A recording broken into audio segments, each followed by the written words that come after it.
I think what's really interesting about the Rolls-Royce example as well is it was very much, we saw from the data the 36% of companies had gone down this co-creation route, and that was very much a co-created product with the customer and the service provider, and it continues to be across a number of different pockets, including military defence, various different airlines, and it became a model for an industry. Really, really great example, Kevin. Great example. I'm very conscious of all your time, gentlemen. You've been very, very gracious for your time today. If you, we'll just do the one quick final reflection on this last set of data, if that's all right, and just to get your final wrapping up thoughts. The data that we're looking at, which was really, I pulled these statistics together because I thought they were the great representation of my takeaways from the study as I'm writing the report.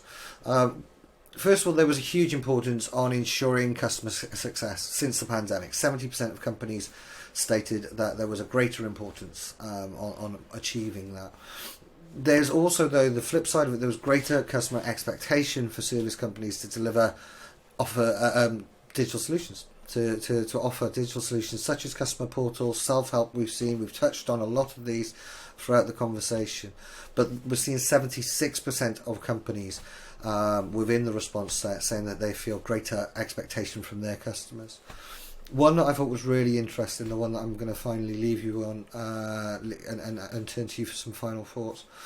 68%, so over 2/3 of companies think that the technology that they will be implementing within the next 12 months, and that's a very important couple of words there, that they will be implementing within the next 12 months, will help them improve the customer experience they deliver. So it seems that there's not only is there very much a clear, defined focus on customer centricity that's been underlined clearly in red ink throughout this study, but it's that alignment that we really wanted to assess, and that was the purpose of the study, to assess whether that technology alignment was there. That seems to be very, very clearly supported as well, that hypothesis that we came to the study with. I mean, from my point of view, my kind of concluding point is that the positive we have to take out of the pandemic is that digital transformation programs have been accelerated. We've seen the importance of customer centricity and customer success. I think we've seen a lot of people move from customer satisfaction focus to customer success focus, and that's been proven across the last 18 months. We've seen that undoubtedly. The study seems to indicate to me that this focus is going to continue at least for another year, because we saw from the 12 months, but I think well beyond. And from an implementation perspective, I suppose the question I put to you guys, other than general reflections, is what can we learn from the last 18 months, and how has that changed? We've seen a lot of data in this study. There's a lot of data points, and that's why I've tried to repeat and put things out on the graphics as well. But there's a lot of data points in this study. I'd just love to get your thoughts on those final kind of thoughts. Danny, can I start with yourself? And just to get your thoughts on what these next steps look for the industry. I'm not asking you to look into a crystal ball, but we've seen some clear trends emerging. From the implementation point of view, from the technology point of view, whichever way you want to go on that, but the conversations you're having, because I know there's a number of them that you're having with key companies. How do you see this conversation emerging? Yeah, I think for me the customer success one is the key one here. The organization I work with generally are their end customers are other businesses, and they've always been very aware that their success is directly tied to the customer success. The customer succeeds, they succeed. All right.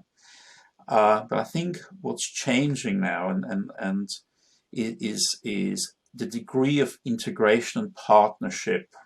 Yeah.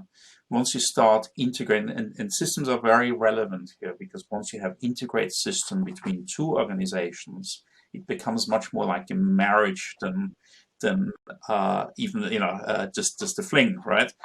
You can't change so easily.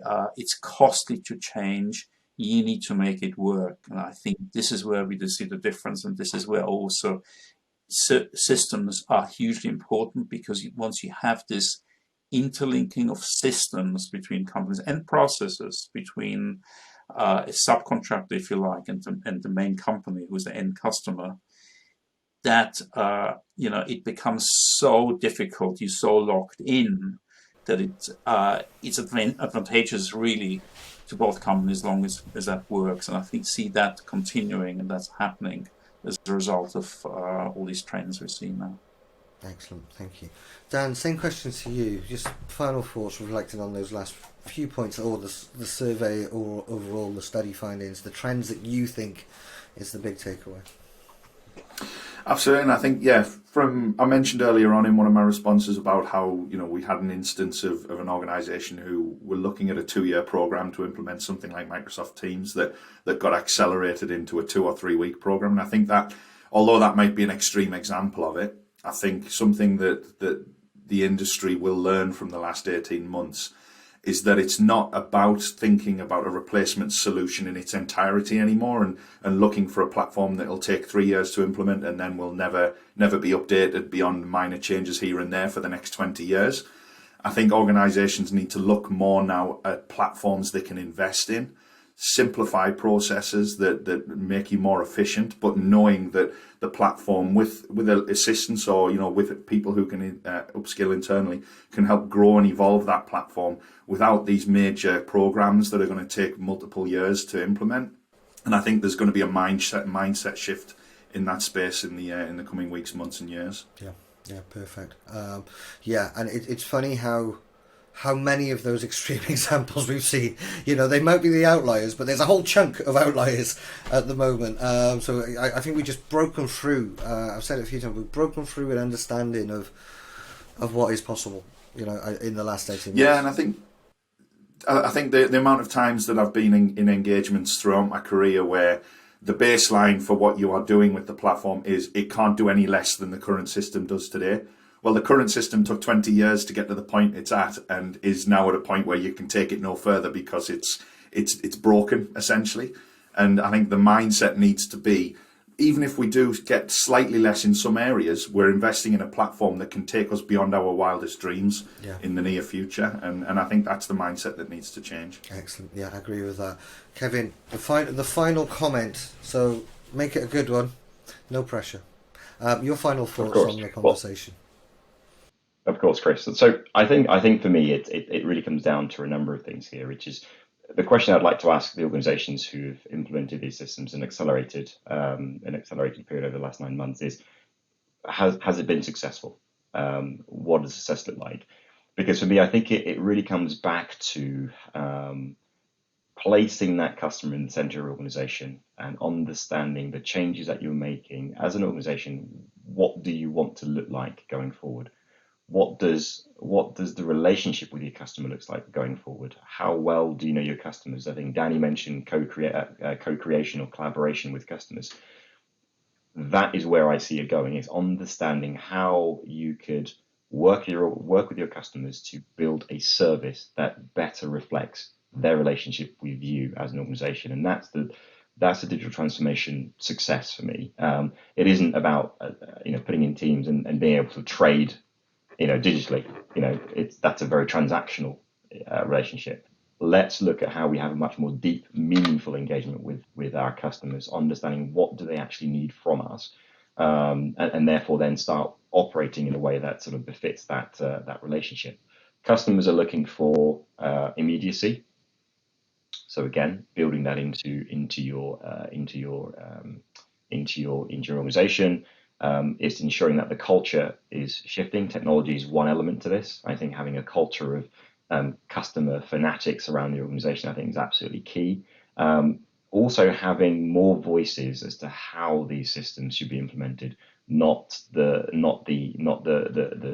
few. I think it's really important to have a good, diverse understanding from all facets of your business of what a customer looks like. Bring that together and deliver something that does truly represent the entire organization as one to your customers. So I think I'll probably finish with that, Kris. I've got lots more, but we can do that in series 2, shall we?